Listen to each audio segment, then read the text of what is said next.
Hello, everyone. On the 27th of February, there's going to be two intertwining and less known configurations that I'm going to talk about today. One is an Angelwing and the other one is a Karmic Cage.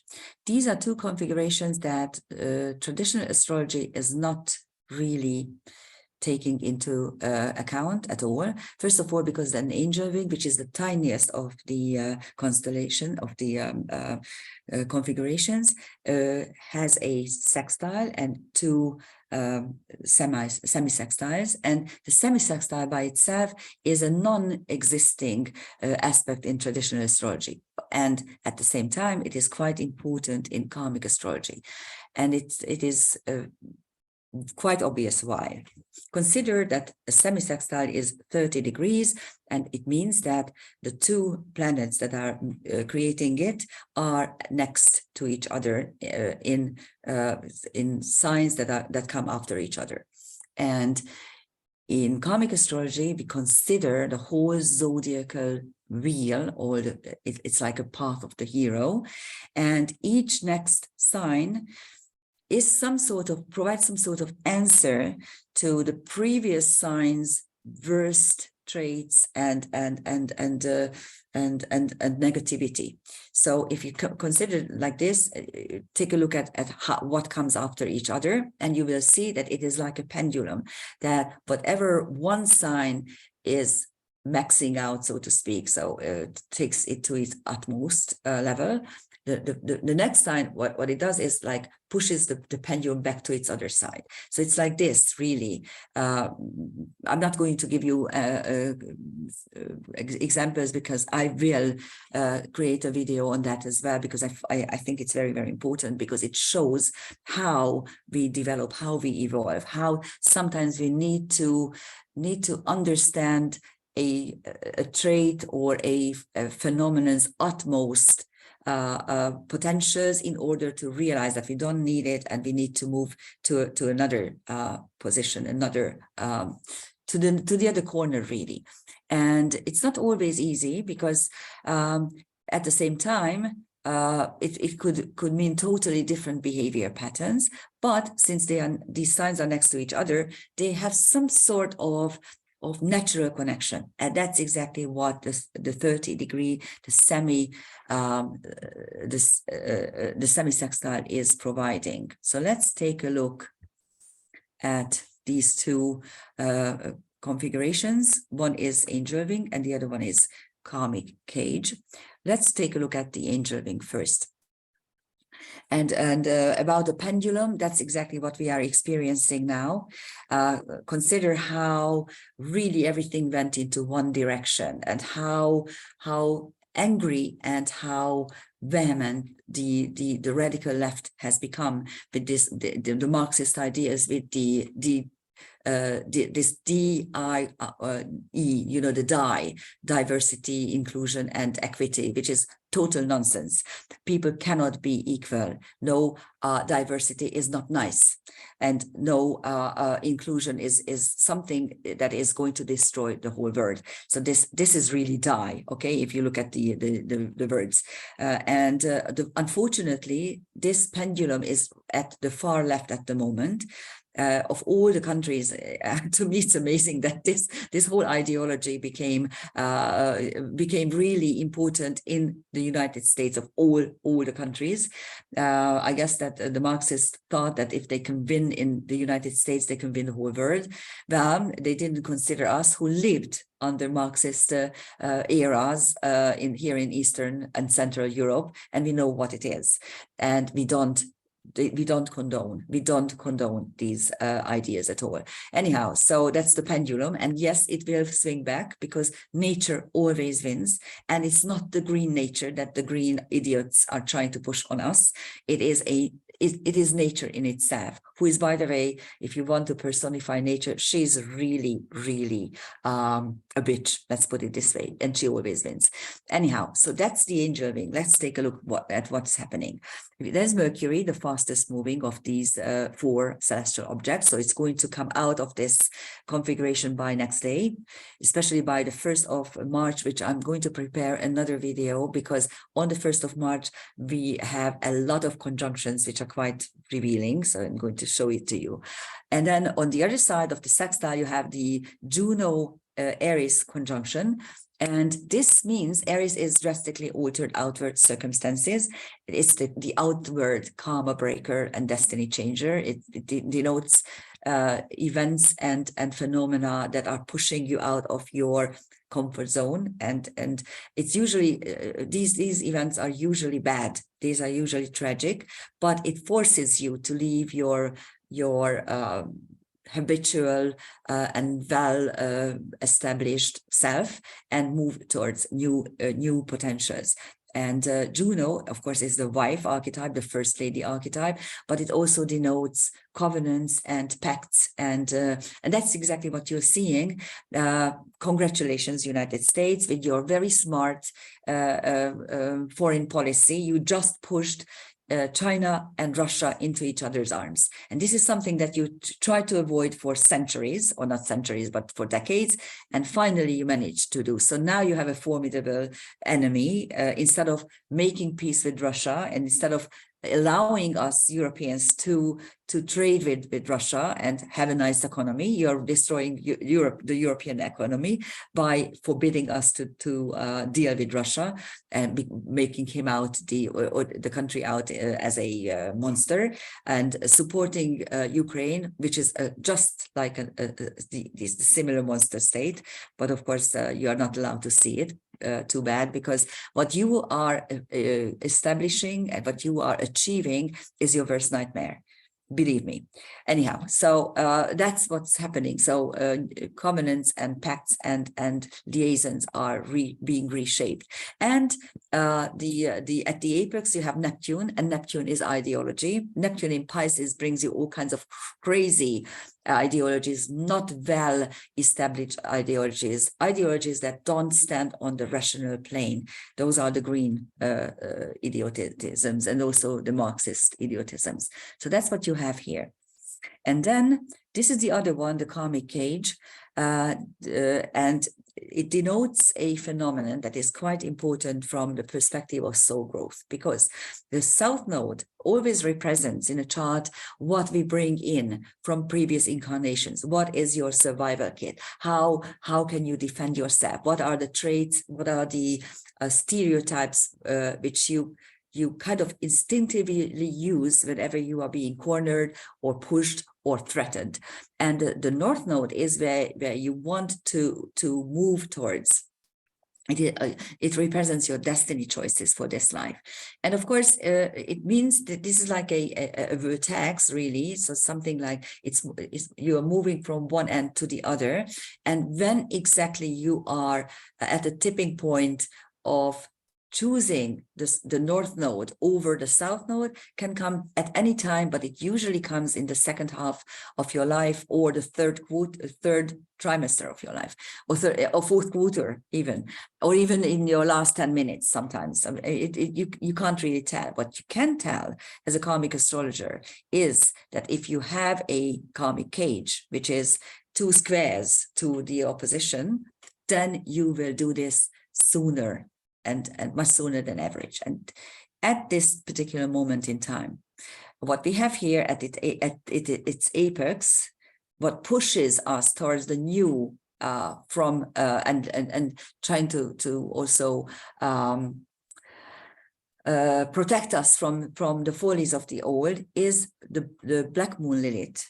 And Black Moon Lilith is the 3rd turning point of the Lilith myth, when Lilith in exile realizes that Eve is being manufactured by Yahweh, and realizes that this particular feminine archetype does not have a soul, because she was created from the body of Adam, and goes back into the Garden of Eden and provides an apple to Eve, so provides knowledge to Eve. And again, this is something that you only understand in Latin and Hungarian, because the apple in Hungarian is called alma, and alma in Latin means soul. So it's a brilliant metaphor.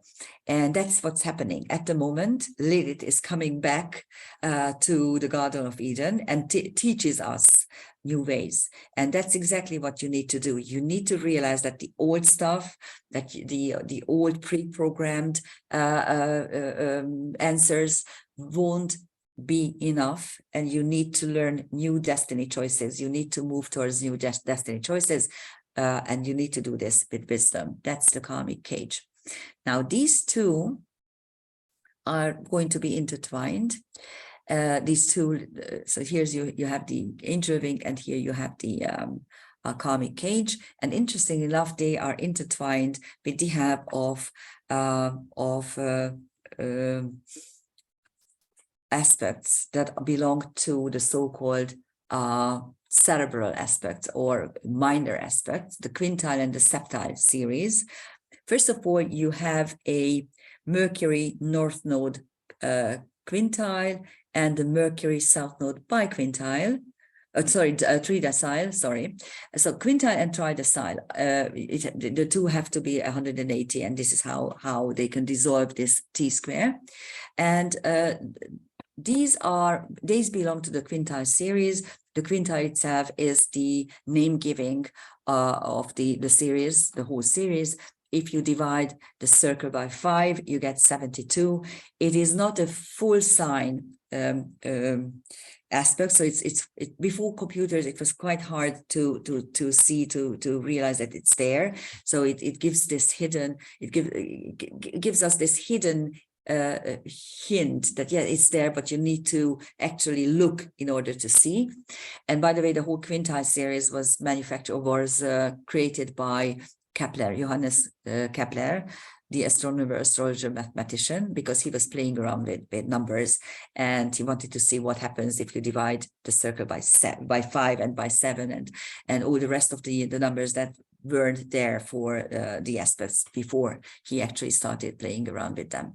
So the 72 degree is the quintile, it simply shows ingeniousness.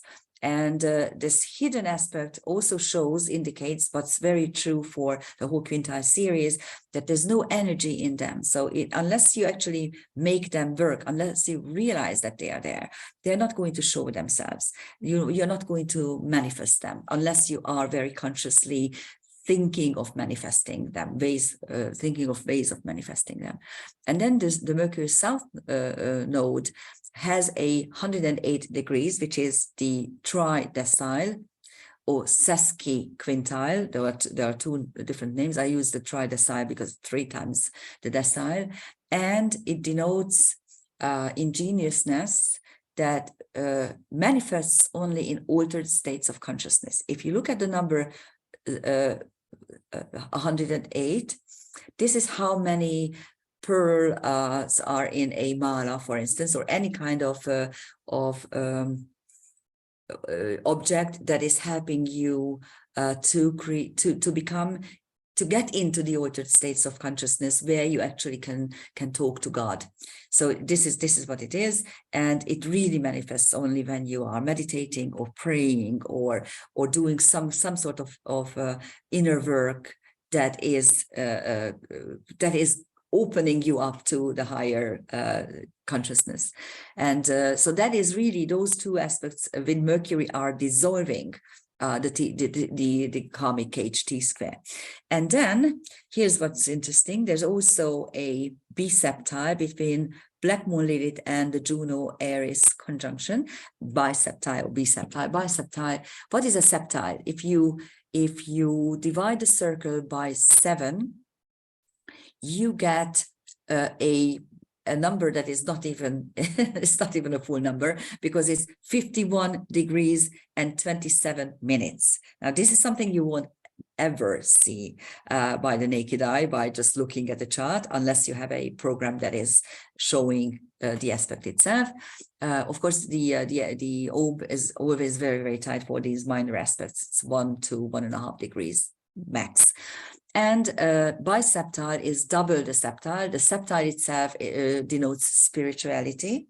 And the biseptile, which if we add up twice the 51 degrees, 27 minutes, you get 102 degrees and 54 minutes, which we use 103 degrees out of those 6 minutes. It's just almost there.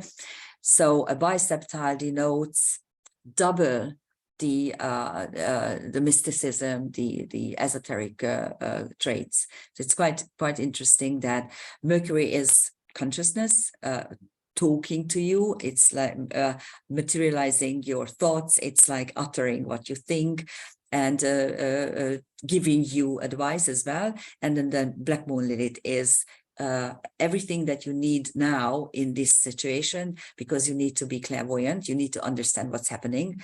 Everyone is gaslighting and everyone is lying through their teeth. So you need to make intelligent guesses. You need to come out of your own bubble and talk to everyone and try to assess what is really happening.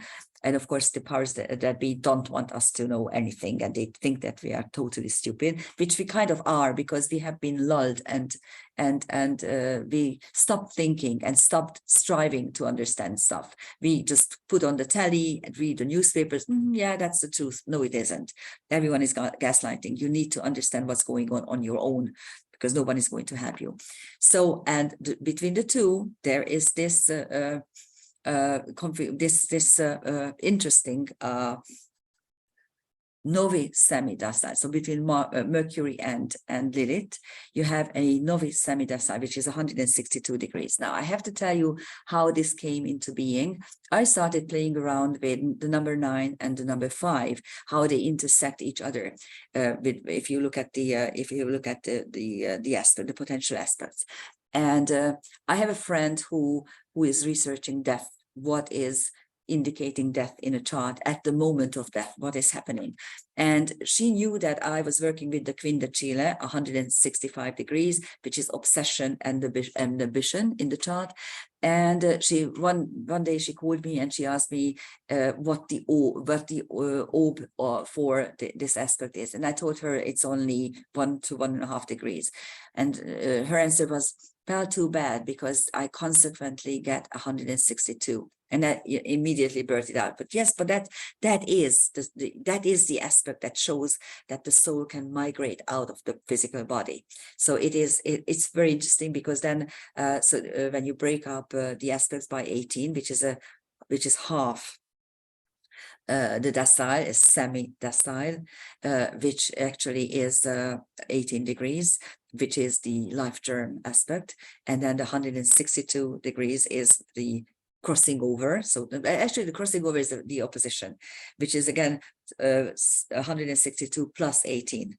So if you actually take a look at this, Mercury and Lilith, that's what you get. And in this drawing, I already put this in for you. So this is what you get. It's actually, if you calculate the degrees in this particular case, it is 161 degrees and something, but it's where within orb, the 1.5 degrees that I allow it. And here are the transcendental objects for this particular moment. Mercury, you have Chaldea, which is the knowledge of the Chaldean priests who researched the sky for 3,000 years and noted what they saw. And then there's also Lucifer, who is the angel who is questioning God, questioning the wisdom and the purity of God, asking God all sorts of questions. And Lucifer, the name Lucifer means the bringer of light. And this really describes our world, because we need to constantly question, no matter which God is talking to us, no matter which public figure wants to do us good, God forbid, we need to question. So it's a very important moment in time. Don't believe what you hear. Don't always question. Always be the bringer of light by questioning the intention of people. especially when they tend to be green, when they tend to be Marxists, when they tend to be social justice warriors. Be a spiritual justice warrior. And as I told you in a previous video a couple of weeks ago, don't be woke, be awake. Be awake and see what's happening. Okay, then there's two big stars, Deneb Algedi, which is the delta star of Capricorn, which is the foot of the goat, the celestial goat, denoting steadiness and strength. So be strong. And then Sadal Sul, which is Beta Aquarius, which is a lucky star. It's called the luckiest of the lucky. So it's a luck-bringing star. And on Neptune, you have Okiro and Markab. And this is really brilliant in this moment in time, because Okiro is the daughter of Chiron and Chariklo, inheriting special traits from both parents. She is an oracle, and she's birthing out all kinds of secrets that she's not supposed to. So the fates are constantly punishing her. And in order to avoid punishment, she simply turns herself into a horse and forgets to speak. So she gives up her human counterpart, or her human portion, and becomes a totally animal in order to avoid punishment. That's exactly what's happening. If you talk out of the common narrative, let's put it this way, you're constantly being punished. Look at Facebook. Okay, you can't post anything about the jab, or any true information about boosters, about green stuff, about how this whole green agenda is totally stupid, how the planet is it's not turning into a wasteland. Actually, it is much greener than it used to be 15 years ago. So this whole green agenda is so wicked and so horrible and so anti-human. But you can't post anything because you're going to be punished, or you're going to be put into Facebook prison. So yes, it is happening that we need to kind of put a lid on what we see, and what we can say, and because we are going to be gaslighted and going to be questioned and even punished.